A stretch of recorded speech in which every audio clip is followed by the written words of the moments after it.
দাদা এবছর ডিগ্রিতে লাভ হবে তো নাকি? ভগবান চাইলে এবছর প্রচুর লাভ হবে। আকাশ, ওই দেখ ডিগ্রির মালিক আসতেছে। এই তো চুপ থাক, মালিক যেন কিছু না জানে। এই বিষয়টা আমি দেখতেছি।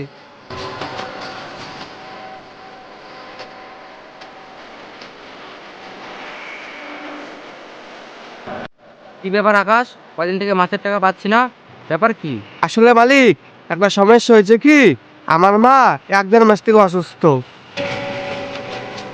তাই কিছু টাকা লাগতেছে, তাই আপনার টাকাগুলো দিতে একটু অসুবিধা হচ্ছে। ও আচ্ছা, তোমার মা অসুস্থ, তাহলে আমাকে তো বলতে পারতে, আমি হেল্প করতাম।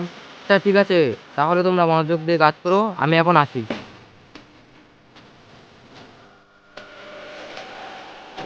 আর হ্যাঁ, তোমার মাকে দেখার জন্য কিন্তু আজকে তোমার বাড়িতে যাচ্ছি। না মালিক, আপনাকে কষ্ট করে আর আমাদের বাড়ি যেতে লাগবে না। আচ্ছা সেটা আমি দেখবো, তোমরা কাজ করো।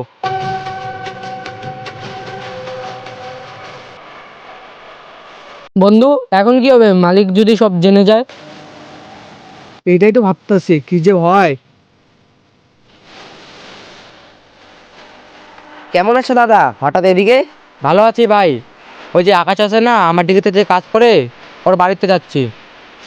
শুনলাম ওর মা অনেক দিন থেকে অসুস্থ, তাই ওর মাকে দেখতে যাচ্ছি। ওর মা অসুস্থ না তো? আমি সকালে কথা বলে আসলাম, ওর মা তো সুস্থ। কি বলছো? ও তো আমাকে বললো ওর মা 1 মাস থেকে অসুস্থ। ও তো 1 মাস ধরে আমার ডিগ্রির মাসের টাকা দেয় না। ওর মার চিকিৎসার জন্য নাকি আমাকে টাকা দিতে পারছে না। মিথ্যা কথা ভাই, ও আপনার সাথে মিথ্যা কথা বলতেছে। ফোনে নাকি কি সব গেম খেলে টাকা নষ্ট করতেছে। কি বলছো ভাই, তুমি কি এসব সত্যি বলতেছো? কি বলো ভাই, তোমার সাথে কি মিথ্যা কথা বলতে পারি? পাড়ার লোক সবাই জানে ও অনলাইনে জুয়া খেলে অনেক টাকা নষ্ট করতেছে। আচ্ছা ভালো থেকো, বিষয়টা আমি দেখতাছি, আবার অন্য কোনো দিন দেখা হবে।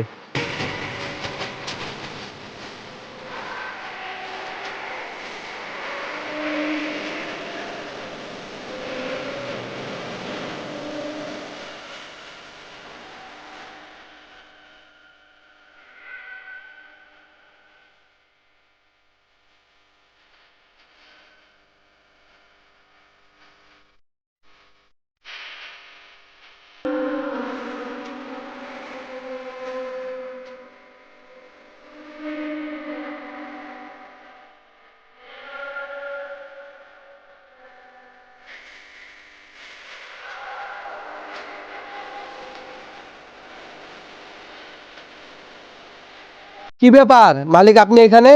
দেখো আকাশ, আজকে থেকে তুমি আর আমার ডিগ্রিতে কাজ করবে না, তোমার চাকরি এখানে শেষ। তোমার মতো ছেলে আমার আর দরকার নেই। কালকে থেকে যেন তোমাকে আমার ডিগ্রিতে আর না দেখি। মালিক কি সমস্যা? আমি আর তোমার কোনো কথা শুনতে চাই না। কালকে থেকে যেন আমার ডিগ্রিতে আর তোমাকে না দেখি।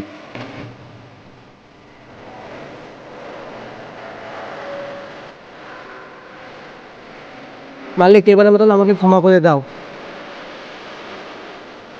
আমি কিছু খারাপ বন্ধু বান্ধবের পাল্লা পরে সব করেছি। মালিক আমি আপনাকে কথা দিচ্ছি, এগুলা কাজ আর জীবনে করবো না। মালিক আমাকে চাকরি থেকে বের করে দিয়েন না, এই চাকরিটা আমার অনেক দরকার। তোমার মুখের দিকে তাকিয়ে এবারের মতো মাফ করে দিলাম।